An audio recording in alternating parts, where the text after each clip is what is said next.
السلام علیکم ورحمۃ اللہ وبرکاتہ۔ الحمدللہ وکفا والصلاة والسلام علی من لا نبی بعد۔ فاعوذ باللہ السمیع العلیم من الشیطان الرجیم، بسم اللہ الرحمن الرحیم۔ وما من دابۃ فی الارض الا علی اللہ رزقھا۔ میرے محترم بھائیو، اس وقت بہت بڑا مسئلہ وہ روزگار کا ہے، رزق کا ہے، ذریعہ معاش کا ہے، روزی روٹی کا ہے، اور یہ کوئی عام مسئلہ نہیں ہے۔ اس مسئلہ کے اوپر بعض لوگوں کا ذہن خراب ہو جاتا ہے، وہ غلط سوچ پر چل پڑتے ہیں، غلط راستے پر چل پڑتے ہیں۔ بحیثیت مسلمان اللہ رب العالمین نے فرمایا ہے کہ جیسا میں نے یہ 12واں سپارہ آغاز سے تھوڑا سی آیت پڑھی ہے، اللہ تعالیٰ نے فرمایا کہ تمام جو جاندار ہیں، تمام جو مخلوق ہے، ان کا رزق ہمارے ذمہ ہے۔ اتنی پریشانی سر لینے کی ضرورت نہیں ہے۔ ہاں یہ ہے کہ جائز طریقے سے محنت مشقت وہ ضرور کرنی ہے، وہ تو انبیاء اکرام علیہ السلام بھی کرتے آئے ہیں، لیکن اس کام کے لیے دین کو نہیں بیچنا، اس کام کے لیے دین کا راستہ نہیں چھوڑنا، اور اس کام کے لیے اپنی جو دوسری دینی ذمہ داریاں ہیں ان سے دور نہیں ہونا، غفلت کا شکار نہیں ہونا۔ اللہ تعالیٰ نے ہمارے سامنے رزق کی ایسی مثالیں قائم کی ہیں کہ اگر ہم کتاب و سنت پر غور کریں، پڑھیں، تو اللہ وہ ہمارے لیے بہت بڑی رہنمائی فراہم کرتی ہے۔ احادیث میں ایک واقعہ ملتا ہے،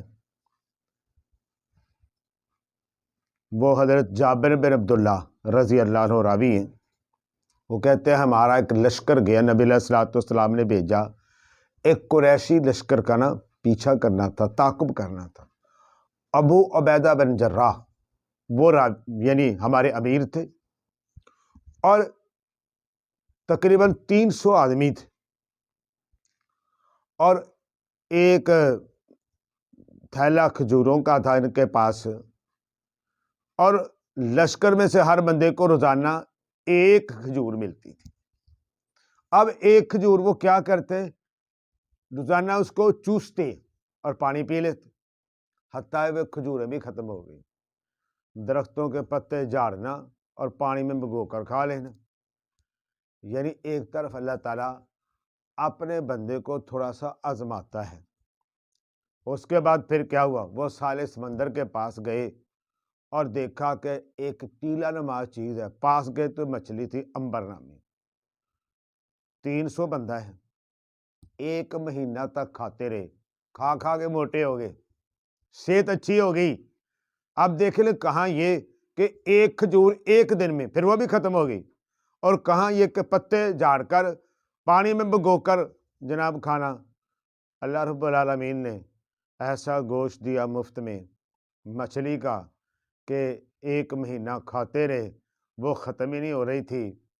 پھر نبی علیہ الصلوۃ والسلام کے پاس واپس آئے، اس کا ذکر کیا، آپ نے کہا وہ رزق اللہ نے دیا، اگر کوئی باقی ہے تو مجھے بھی دے دو۔ ہم نے کچھ حصہ نبی علیہ الصلوۃ والسلام کو دیا، آپ نے بھی نوش فرمایا۔ اللہ تعالیٰ نے رزق کا ذمہ اپنے ذمہ لیے، اور اللہ پورا کرتا ہے، اور اللہ نے اس کی بڑی نشانیاں رکھی۔ ہم لوگ ناقص العقل ہیں، کم عقل ہیں، ہم یہ سمجھتے ہیں کہ شاید معاذ اللہ استغفر اللہ ہمارے دائیں بائیں زیادہ دوڑنے سے، نجائز طریقہ اختیار کرنے سے ہم کچھ زیادہ لے جائیں گے۔ نہیں، بالکل نہیں لے سکتے، لینا وہی جو اللہ نے لکھا ہے۔ حضرت خبیب رضی اللہ تعالی عنہ دشمن کی قید میں ہیں، وہ حارث تھا ایک آدمی، ان کو قتل کیا تھا بدر میں خبیب رضی اللہ تعالی عنہ نے، تو ان کے بیٹوں نے ان کو خرید لیا، قید میں تھے، اور وہ بند کر دیا کوٹھڑی میں۔ اور حارث کی جو بیٹی ہے نا زینب، اس کا بیان ہے، وہ کہتے ہیں خبیب سے بہتر میں نے اپنی زندگی میں کوئی قیدی نہیں دیکھا۔ وہ کوٹھری کے اندر بند ہے اور میں نے دیکھا کہ اس کے ہاتھ کے اندر انگوروں کا گچھا ہے اور وہ کھا رہے ہیں۔ پورا مکہ شہر میں انگور پیسوں سے بھی نہیں ملتا تھا، خبیب مفت میں کھا رہے تھے۔ کون دیتا ہے؟ میرا رب دیتا ہے۔ وما من دابۃ فی الارض الا علی اللہ رزقها ہے، رزقها۔ اے مسلمان، تو رزق کے پیچھے دوڑ کے بھائی سے لڑتا ہے، بھائی سے دور رہتا ہے، اپنے عزیزوں اور اقربا کو چھوڑ دیتا ہے، سال ہا سال پیچھے ان کی خبر نہیں دیتا رزق کے لیے، تو رشوت لیتا ہے رزق کے لیے، دوسروں کی جیب کے اوپر ڈاکہ ڈالتا ہے رزق کے لیے، تو نیچ حرکتیں کرتا ہے رزق کے لیے، تو مسیحا ہے، ڈاکٹر ہے، لیکن گری حرکتیں کرتا ہے رزق کے لیے، تو بڑے عہدے پر ہے، رشوت لے کر سمجھتا ہے کہ میں نے کیا تیر مار لیا، اپنے رب کو بھول گیا ہے، تو حرام ذریعہ اختیار کرتا ہے، اپنے رب کو بھول گیا ہے۔ جس نے مریم علیہ السلام جو زکریا علیہ السلام کی زیر کفالت ہیں، نہیں یقین تو سورہ آل عمران پڑھ، تجھے پتہ چلے۔ زکریا علیہ السلام مریم علیہ السلام کے پاس جاتے ہیں، جا کر دیکھتے ہیں کہ ان کے پاس رزق پڑا ہے، پوچھتے ہیں کہاں سے آئے ہیں؟ اب مفسرین نے لکھا ہے کہ بغیر موسم کا پھل تھا، بالکل ایسا ہی ہے، اس لیے کہ زکریا علیہ السلام نے حیران ہو کر پوچھا تھا۔ حیران بندہ اس چیز پر ہوتا ہے جو معمول سے ہٹ کے ہوتی ہے۔ وہ بغیر موسم کے پھل مریم علیہ السلام کے پاس بھیجنے والا کون تھا؟